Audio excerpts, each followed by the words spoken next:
ሰላም ክብራን የዩቲዩብ ተከታታዮች የዛሬውን ዕለታዊ ዜናዎችን ከሀገርና ከሀገር ውስጥ ይዤላችሁ መጥቻለሁ። ሰብስክራይብ እና ላይክ እንድታደርጉልኝ በአክብሮት እየጠየቅኩ ወደ ዜና አመራችኋለሁ። አብራችሁን ቆዩልኝ። ዘንድሮ 47 ቢሊዮን ብር የከሰረው ሳፋሪኮም ኢትዮጵያ በ2 ዓመት ውስጥ ወደ ትርፋማነት እንደሚሸጋገር የኩባንያ ኃላፊ ገለጹ።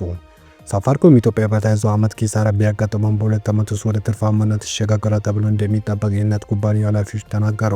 ማቀመጫው በኬንያ ዋና ከተማ ናይሮቢ ያደረገው ሳፋሪኮም ኩባንያው እስከ መጋቢት ወር በአንድ ዓመት ውስጥ ካገኘው 3 ቢሊዮን ብር ዶላር የአገልግሎት ገቢ 10 በመቶ ገደማ የሚሆኑ የኢትዮጵያ ገበያ ድርሻ እንደሆነ ገልጸዋል። ኩባንያው የሚመሩት በበጀት ዓመቱ ማጠናቀቁን በማስመልከት ባለፈው ሐሙስ ይፋ የተደረገው መረጃ እንደሚያመለክተው የሳፋሪኮም ኢትዮጵያ ገቢ ባለፈው ዓመት 2.7 ቢሊዮን ብር የነበረ ሲሆን ዘንድሮ 7.2 ቢሊዮን ብር ደርሷል። የሳፋሪኮም ኢትዮጵያ ገቢ ከባለፈው ዓመት ጋር ሲነጻጸር በ270% እድገቱን ቢያሳይም 47 ቢሊዮን ብር የሚጠጋ ኪሳራ እንዳጋጠማቸው ዋና ስራ አስፈጻሚ ተናግረዋል።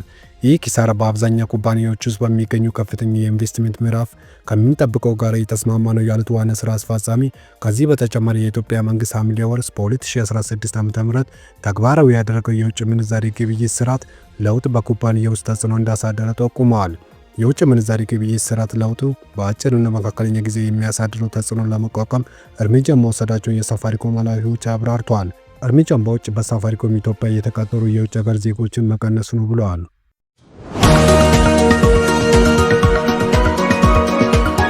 ከቻይና ጋር ባካሄደችው የንግድ ድርድር ስምምነት ለመድረሷን ገለጸች።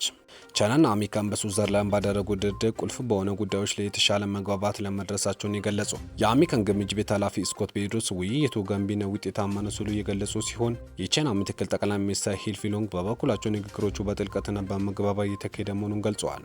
ሁለቱም ሀገራት ዶናልድ ትራምፕ ከፍተኛ ታሪፍ ከቻይና በሚገቡ ምርቶች ላይ ከጣሉ በኋላ ቅዳሜና እሁድ በዝግ ሲወያዩ ቆይተዋል። ይህም ሁለቱም ሀገራት በስዊዘርላንድ ያካሄዱት ውይይት ዶናልድ ትራምፕ ከቻይና የሚገቡ ምርቶች ለ145 በመቶ ታሪፍ ከጣሉ በኋላ ቻይና በምላሻው በአሜሪካ ምርቶች ለ125 በመቶ ታሪፍ ከጣለች በኋላ ለመጀመሪያ ጊዜ ነው ፊት ለፊት የተካሄደ ድርድር ያካሄዱት። ይህ ግዙፍ ታሪፍ በዓለም አቀፍ የፋይናንስ ገበያዎች መካከል ላይ አለመረጋጋትን የፈጠረ ሲሆን ዓለም አቀፍ ግሽበትን ያስከትላል የሚል ፍርሃት ቀስቅሰዋል። ሁለቱም ሀገራት ስለተነጋገሩ ዝርዝር ጉዳዮች ዛሬ ሰኞ ማለዳ በሚሰጡ የጋራ መግለጫ ላይ ይፋ ይደረጋል ተብሎ ይጠበቃል።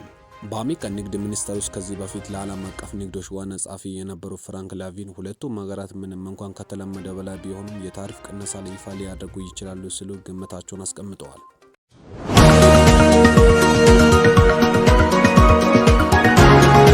ስደተኞችን እያሳደደችበት ወዳለችበት አሜሪካ የመጀመሪያ ነጭ ደቡብ አፍሪካውያን ስደተኞች ተጓዙ።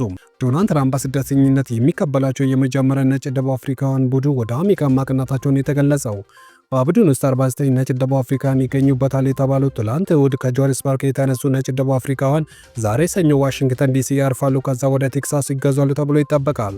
አሜሪካን ከተቀሩ ዓለም አቀፍ የስደተኞችን ጥያቄ ላለመቀበልና ሀብታም ነጭ ደቡብ አፍሪካውያን ስደተኞችን ለመቀበል ፈቃደኛ መሆኑን ከዓለም ቅሬታና ትችት እየደረሰባት ይገኛል። አፍሪካንስ በመባል የሚታወቁ በደቡብ አፍሪካ የሚኖሩ ነጭ ዜጎች አሜሪካን በስደተኝነት ልትቀበል መሆኑን ደቡብ አፍሪካ መተቸቷ ይታወሳል። በደቡብ አፍሪካና በአሜሪካ መካከል ያለው ግንኙነት ውጥረት ውስጥ ከገቡ ወራት ተቆጥሯል። ባለፈው የካቲት ወር ትራምፕ አፍሪካንስ በደቡብ አፍሪካ ውስጥ የዘር መድሎን ሰለባ ናቸው ብሎ የተናገሩ ሲሆን እነዚህ ነጭ ደቡብ አፍሪካውያን ወደ አሜሪካ መጥቶ መኖር የሚያስችል ውሳኔ አሳልፎ ነበረ። ደቡብ አፍሪካ የነጮችን መሬት ያለ ካሳ ነጥቃለች ሲሉ የትራምፕ አስተዳደር ከሶ ነበረ። ደቡብ አፍሪካ ይህን አስተባብላለች። በአሜሪካ የደቡብ አፍሪካ አምባሳደር የሆኑትን ኢብራሂም ሮሰንን ከአሜሪካ ማባረራቸው ይታወሳል። የደቡብ አፍሪካ የውጭ ጉዳይ ሚኒስትር ባወጣው መግለጫ ላይ አሜሪካን በፖለቲካ ምክንያት የምትፈጽመው ይህን ድርጊት የደቡብ አፍሪካን ሕገ መንግስታዊ ዲሞክራሲያዊ ስርዓትን የናቀ ነው ብለዋል። የደቡብ አፍሪካ መንግስት ወደ አሜሪካ መሄድ የሚፈልጉ ሰዎች እንደማያስቆሙ ገልጾ በዚህ ሂደት ውስጥ አሜሪካ የምትወስዳቸው ግለሰቦች የወንጀል ክስ ያለባቸው አለመሆናቸው መረጋጋት እንዳለባቸው አሳስበዋል። ነጭ ደቡብ አፍሪካውያን መድሎ ደርሶባቸዋል የሚል ክስ ግን የደቡብ አፍሪካ መንግስት አጣጥሎታል። በእርሻ አካባቢ በሚደርሱ ጥቃቶች ነጮቹ በተለየ ሁኔታ ኢላማ አለመደረጋቸውን ነው የተናገሩት ደቡብ አፍሪካውያን። ሐማስ በጋዛ ታግቶ ያለው የመጨረሻ በሕይወት ያለው የአሜሪካን ዜግነት ያለው እስራኤላዊ ኤደን አሌክሳንድሮ እንደሚለቅ አስታወቀ። ሐማስ የመጨረሻ በሕይወት ያለው የአሜሪካናዊ ታጋች የተባለው ኤደን አሌክሳንድሮ የሚለቅበት በጋዛ የተኩስ አቁም ስምምነት ለመድረስ የሚደረግ ጥረት አካል በሚል መሆኑን ተገልጸዋል። ውሳኔ የተሰማው የአሜሪካን ፕሬዝዳንት ዶናልድ ትራምፕ ማክሰኞ ዕለት መካከለኛ ምስራቅ ከጎበኙ በፊት ነው ተብሏል።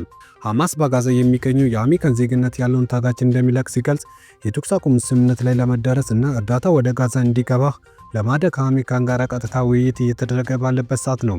እስራኤል ወደ ጋዛ ምንም አይነት የሰብአዊ እርዳታ እንዳይገባ ካገተች 70 ቀናት አልፈዋል።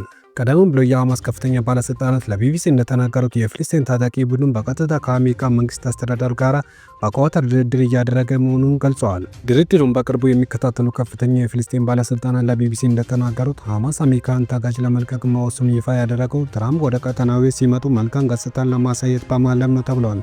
ኤደን አሌክሳንድሮ የሚለቀቅበት ሂደት ለማመቻቸት በሐማስና በአደራዳሪዎች መካከል ሌላ ስብሰባ ለሰኞ ጠዋት ቀጠሮ ተይዟል። በዚህ የተነሳ የእስራኤል ወታደሮች የእንቅስቃሴ ለጊዜ የሚታገቱበት ሲሆን የአየር ድብደባዎችን ታጋቾቹ በሚያስረክቡበት ወቅት ታቋርጣለች ተብሎ ይጠበቃል። ፕሬዝዳንት ዶናልድ ትራምፕ አሌክሳንድሮ እንደሚለቀቅ በቱሪስት ማህበራዊ ሚዲያ ገጻቸው ላይ ትልቅ ዜና በማለት አረጋግጦ በበጎ እምነት የተወሰደ እርምጃ ነው ሲሉ ጠርቶታል።